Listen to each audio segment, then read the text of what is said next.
إذا تلاها والنهار إذا جلاها والليل إذا يغشاها والسماء وما بناها والأرض وما طحاها ونفس وما سواها فألهمها فجورها وتقواها قد أفلح من زكاها وقد خاب من دساها.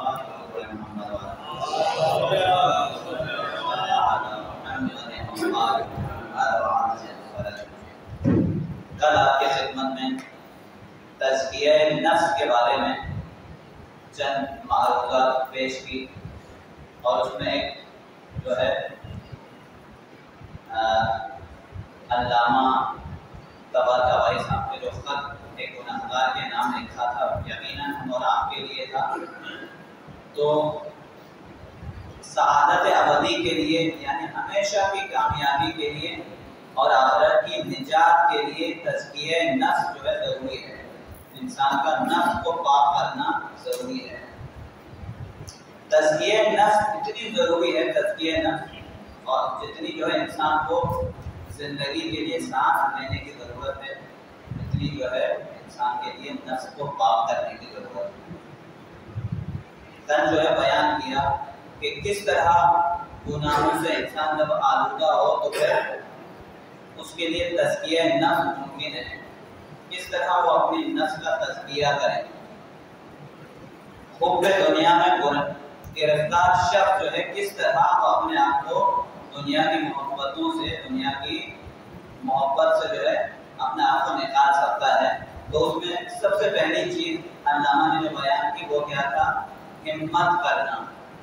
ہمت، اور اس کے بعد توبہ و استغفار کرنا. اس کے بعد جو ہے 3 مرحلے انہوں نے بیان کیے، وہ تھا صبح اٹھتے ہی مشاہدہ، پھر اس کے بعد پورے دن بھر جو ہے مراقبہ، اور پھر رات کو سونے سے پہلے محاسبہ کر کے سونا تھا، توبہ و استغفار کر کے سونا تھا. ضرور پڑے گا ہمیں.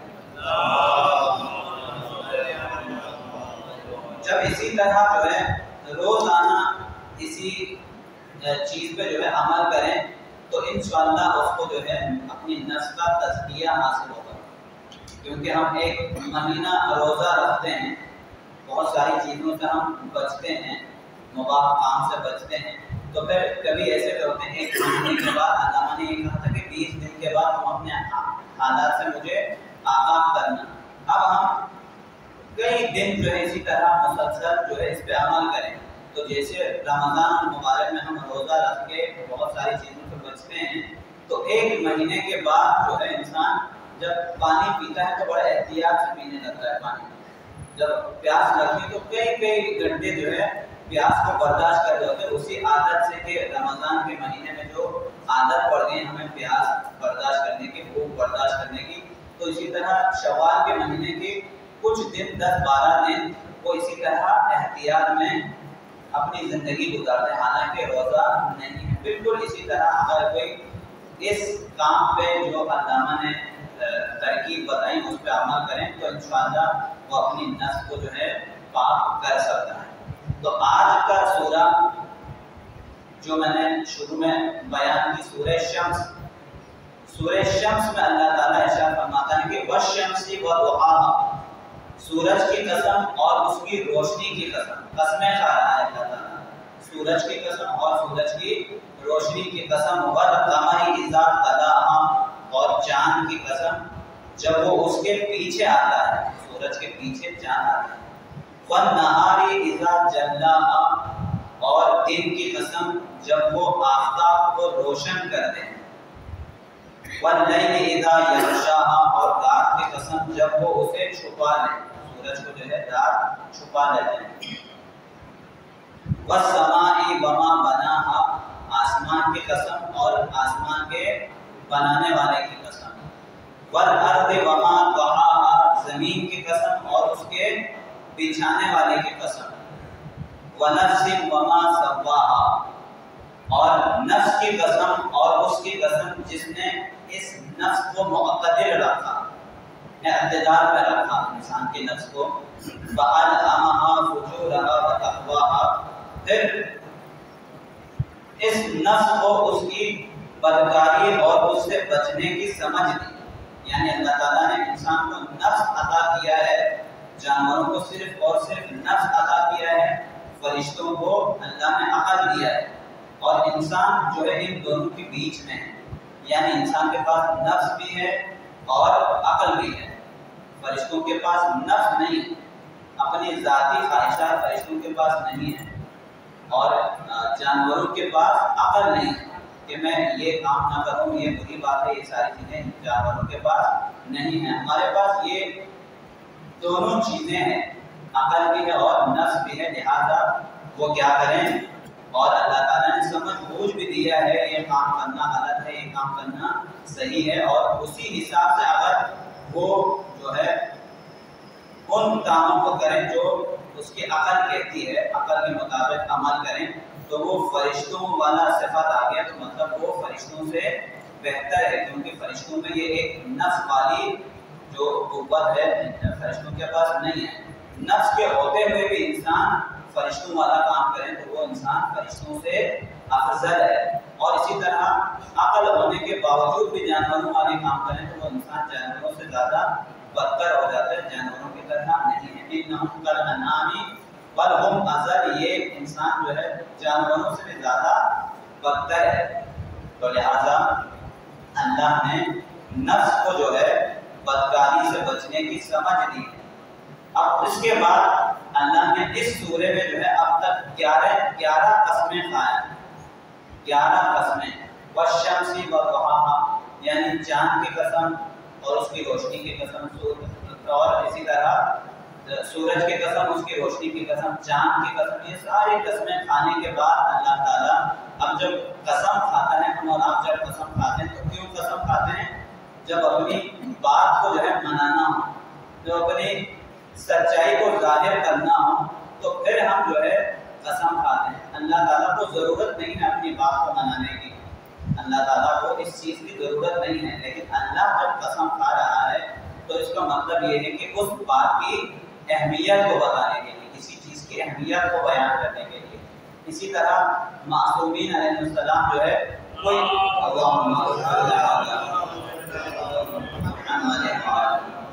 کوئی استغفار کرتے ہیں یا پھر کوئی مناجات پڑھتے ہیں تو اس کا مطلب یہ ہرگز نہیں ہے کہ معصوم ہے تو وہ اپنی گناہوں کی وجہ سے توبہ و استغفار نہیں کر رہے، بلکہ اس کا مطلب یہ ہوتا ہے کہ ہم اور آپ کو ایک توبہ و استغفار سکھانے کے لیے، اور دوسری بات یہ کہ توبہ و استغفار کرنے سے انسان کے درجات بلند ہوتے ہیں، صرف اور صرف گناہوں کی مغفرت کے لیے نہیں بلکہ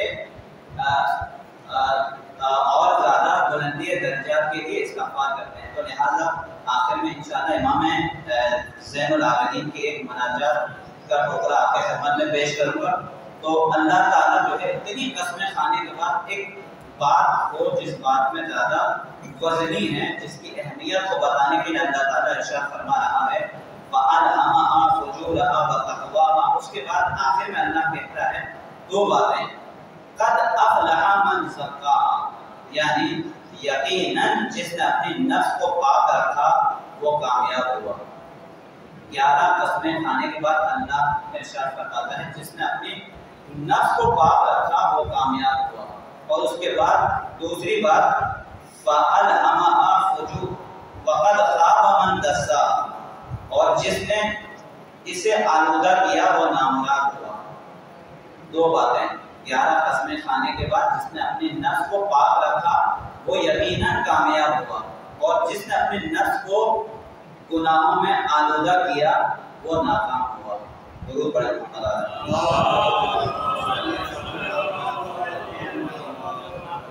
تو ضروری ہے کہ نفس کی پاکیزگی، اس لیے کہ آخرت کی کامیابی اسی نفس کی پاکیزگی پہ منحصر ہے، تو لہٰذا انسان کو چاہیے کہ اپنی نفس کی پاکیزگی کے لیے جتنا ہو سکے، جتنا ممکن ہو سکے کوشش کریں اپنی نفس کی پاکیزگی کے لیے۔ امام سجاد کی مناجات ہے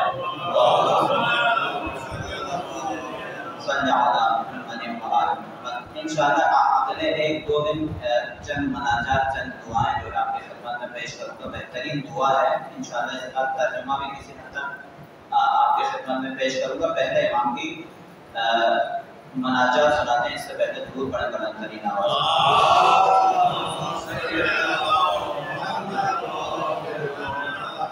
الله الرحمن الرحيم إلهي ألبستني الخطايا ثوب مذلتي وجلبني التباعد منك لباس مسكنتي وأمات قلبي عظيم جنايتي فأحيي بتوبة منك يا أملي وبغيتي ويا سؤلي ومنيتي وبعزتك ما أجد لذنوبي سواك غافرا ولا أرى لكسري غيرك جابرا وقد خضعت بعنايتي إليك وعنوت بالاستكانة لديك فإن طردتني من بابك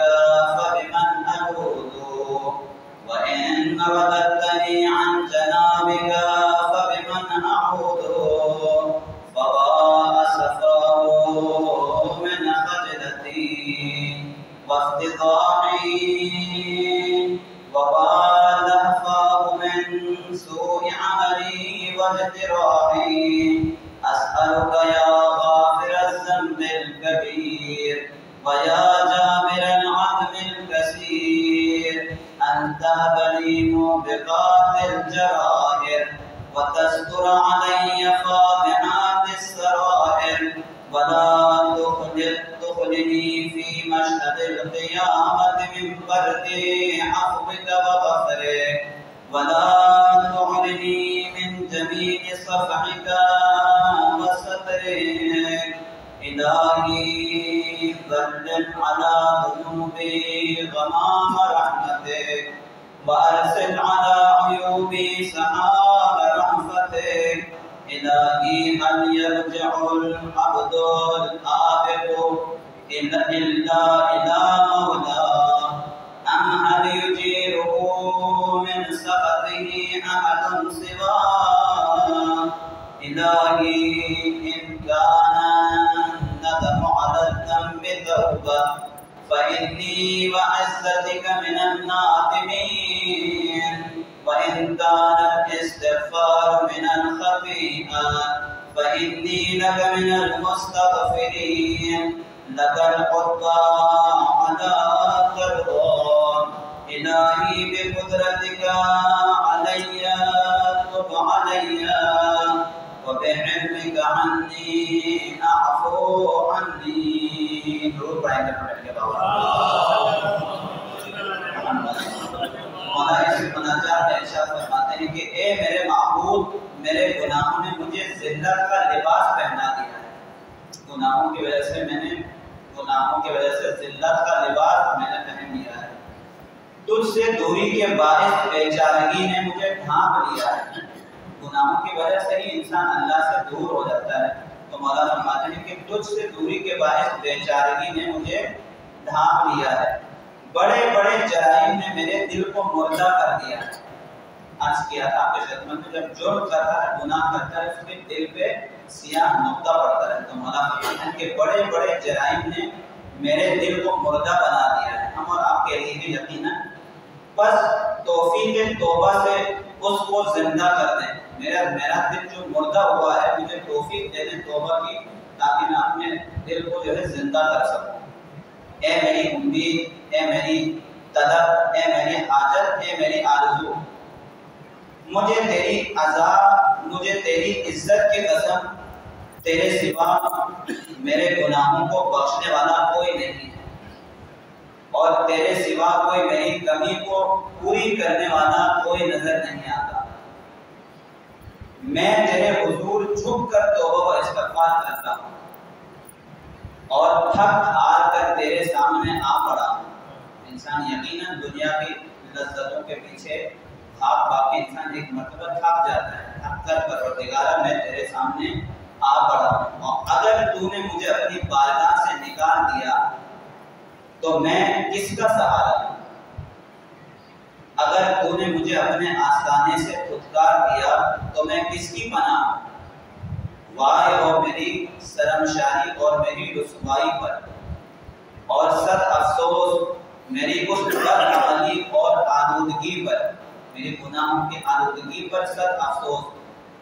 میں تجھ سے سوال کرتا ہوں اے گناہان کبیرہ کو بخشنے والے، اے ٹوٹی ہڈی کو جوڑنے والے، میرے سخت ترین جرائم کو بخش دے اور رسوا کرنے والے بھیدوں کے پردہ پوشی فرما دے۔ میدان حشر میں مجھے اپنی بخشش اور مغفرت سے محروم نہ فرما اور اپنی بہترین پردہ داری اور چشم پوشی سے محروم نہ کر دے۔ اے میرے معبود، میرے گناہوں پر اپنے ابر رحمت کا سایہ ڈال دے اور میرے عیبوں پر اپنی مہربانی کا مینا برسا دے۔ اے میرے معبود، کیا بھاگا ہوا غلام اپنے آقا کے سوا کسی کے پاس لوٹتا ہے؟ کیا جملہ اس کو غور کریں کہ مطلب کیا فرمانا چاہتے ہیں کہ اے میرے معبود، کیا بھاگا ہوا غلام اپنے آقا کے سوا کسی کے پاس لوٹتا ہے، یا یہ کہ آقا کی ناراضگی پر سوائے اس کے کوئی اسے پناہ دے سکتا ہے؟ جب تو جو ہے ہمارے آقا ہے، تو جب تو جو ہے ہم سے ناراض ہے، تو کون ہے جو ہمیں پناہ دے؟ اگر گناہ پشیمانی کا مطلب توبہ ہی ہے، یعنی احادیث میں قرآن میں یہ بات واضح ہے کہ گناہوں کا پشیمان ہونا گناہوں کے لیے توبہ ہے، تو مولا فرماتے ہیں کہ اگر گناہ پر پشیمانی کا مطلب توبہ ہے تو میں تیرے عزت کی قسم کہ میں پشیمان ہونے والوں میں ہوں۔ اگر پشیمان ہونا توبہ و استغفار ہے، گناہوں پر پشیمان ہونا، تو میں جو ہے تیری عزت کی قسم کھاتا ہوں کہ میں پشیمان ہونے والوں میں سے ہوں۔ اور اگر خطا کی معانی مانگنے سے خطا معاف ہو جاتی ہے، اگر خطا کی معافی مانگنے سے خطا معاف ہو جاتی ہے، تو بے شک میں تجھ سے معافی مانگنے والوں میں سے ہوں۔ تیری چوکٹ پر ہوں حتیٰ کہ تو راضی ہو جائے، یہاں تک کہ جب تک تو راضی نہ ہو میں تیرے چوکٹ سے سر نہیں اٹھاؤں گا۔ اے میرے معبود، اپنی قدرت سے میری توبہ قبول فرما۔ پروردگارا، ہم سب کی اس قلیل سی عبادت کو اپنی بارگاہ میں قبول و منظور فرما۔ پروردگارا، اس ماہ مبارک رمضان میں ہمیں توبہ و استغفار کرنے کی توفیق عطا فرما۔ پروردگارا، دنیا میں اہل بیت کی محبت نصیب فرما، قیامت میں اہل بیت کی شفاعت نصیب فرما، امام زمانہ کی ظہور میں تحجیل فرما، ہم سب کو امام زمانہ کے انصار اور میں سے شمار فرما۔ ربنا تقبل منا انک انت السمیع العلیم وتب علینا